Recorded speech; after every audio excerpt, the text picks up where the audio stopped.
He whare tīpuna, he whare whakairo, he whare kōrero, kua whakarauarahia mai anō.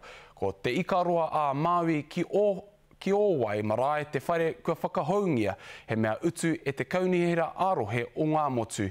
I haere atu tā tātou karere a Regan Paranehi ki te marae nei, anei tana pūrongo.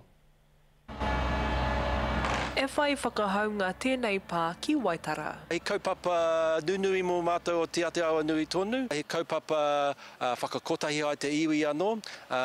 Hei oranga mō mātou, me ngā tamariki mokopuna. He toru ngā rautau kua kite ake e nei whare tupuna, me te aha ko te whai kia kite anō i ngā rautau e toru e pihi ake ana. Pa nui ngā hitori, nui ngā kōrero, tuku iho ki a mātou, kuina te pūtaki o tēnei kaupapa ki te whakanui, ki te whakamaumahara i ngā wāwata, o te rei i ngā kaupapa maha, i ngā mahi nenui o tātou tupuna. Hei tā te kaunihira arohe o ngā motu, he tohu te punua pūtea nei o tā rātau ngā kautitikaha ki ngā iwi. We try to encourage to support marae as much as we can, and this is just one of those avenues. Kua te koutou te kaunihira e whakahaere hi ana i tēnei puna pūtea.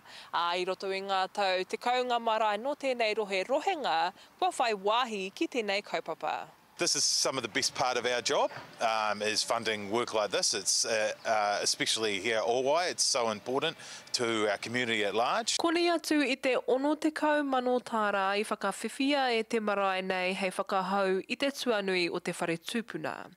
He toru miriona tāra anō kia whakahau i te whare kai. Hei whakarauora anō te pā kia haere mai, ki te hoki mai i ngā whānau, ki te whakakotahi ai, ki te whakawhanaunatanga hoki. Ko te matapai a te iwi, ka puare anō ngā tatau o te pā nei hei te tau tītoki. Regan Paranehi, te karere.